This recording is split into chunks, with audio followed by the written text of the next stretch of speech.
Hi everybody! Thanks for joining us again. I'm Jolie Donahue, the gardening goddess, and today we're going to be talking about companion planting in your vegetable garden.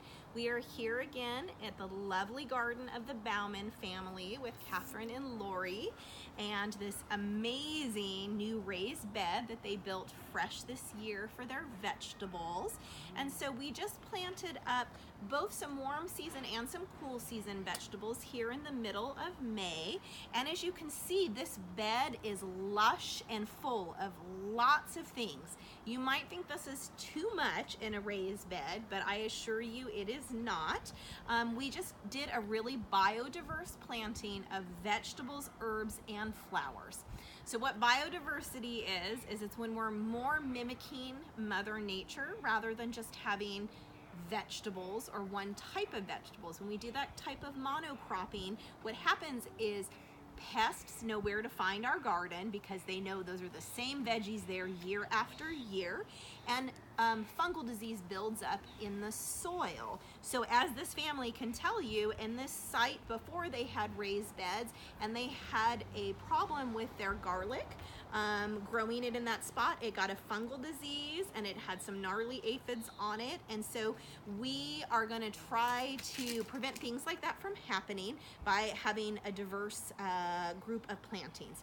So in here we've got lettuce and kale, tomatillo, pepper, cucumber, and then for herbs in this bed, we have dill, and dill is my #1 favorite companion plant herb in the vegetable garden, and I'll tell you why. So what dill is going to do for you, what we call dill in our family is the ladybug daycare plant, because the ladybugs come to this plant and it's a host plant. They lay their eggs and they have larvae, and then those little ladybug larvae are actually going to eat way more aphids in your garden than the adult ladybugs. Also, dill is super great to cook with and eat. It's just an all-around amazing plant. Catherine also chose some marigolds for her garden because marigolds don't attract pollinators or predators. What they do in the garden is they stink. They have a very strong fragrance. So when we interplant marigolds around the garden, that fragrance is going to confuse the pests that are trying to hone in on the plant that they want to eat. Catherine picked many lovely flowers for this garden, so she's going to talk to you for a minute about what she selected and why, and her process with companion planting with flowers. Well, since my best friend has been teaching me about how to plant flowers and gardens for a number of years, I've learned that if I just plant vegetables, obviously we get the pests, and also it's not quite as beautiful as having it interspersed with flowers and herbs. I want to be able to make teas with the herbs and use them for cooking, and I don't know, it's just all around just much more fun and appealing to the eye. Also, like Jolie has us set up in kind of a symmetrical way also for the eye, which is more appealing, as she's taught me. And I don't know, is there more that... Well, I think Catherine explained it perfectly, that when we put these plants in our garden, they're serving many purposes. Right. So those are the plants I want in my garden. They're going to provide food. They might also be providing tea and medicine. They are beautiful to look at. Catherine makes a lot of lovely bouquets from her garden now and takes those to friends and family. Whenever we have an event, she shows up with the most lovely bouquets. And then they are also going to attract beneficial bugs, especially pollinators, to the garden. So this is a bee-loving family, and we want to make sure that this garden has lots of bees, because without bees, this raspberry patch here will not get pollinated over here. And over to this side of the raised bed by the chickens, we have all the blueberries, and those need a pollinator. So do our squash and our pumpkins and our cucumbers. Those are all plants that this family likes to grow, so we want to make sure that we are bringing those pollinators to our garden. Catherine chose nasturtium here, which does not look like much. This is what you want a plant to look like when you plant it. It does not have to be blooming and big, but what is wonderful about nasturtium, there are varieties that are low and mounding, which is what she chose for the raised bed. There are big trailing varieties as well. This is Empress of India that has an amazing bright red flower. What I love about nasturtium, big fat flowers that attract the bumblebees, Those big bumblebees, they just get in those flowers and they are so happy.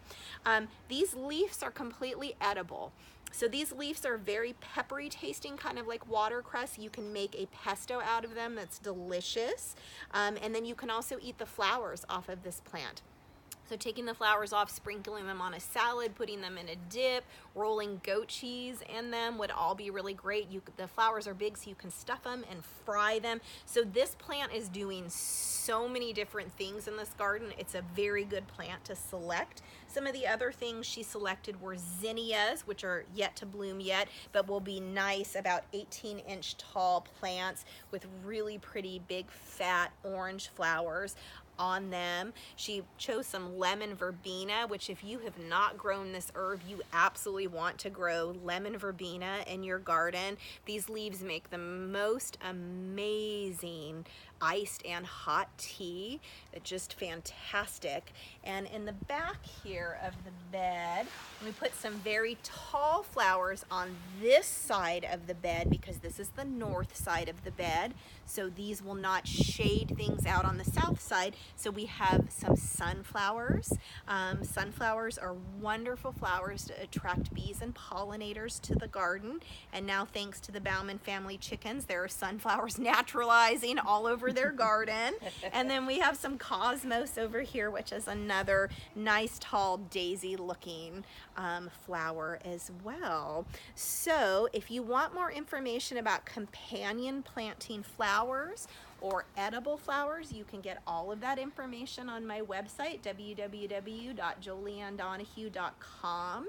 And I want to thank again the Bauman family, Catherine and Lori, for having us over to do this video.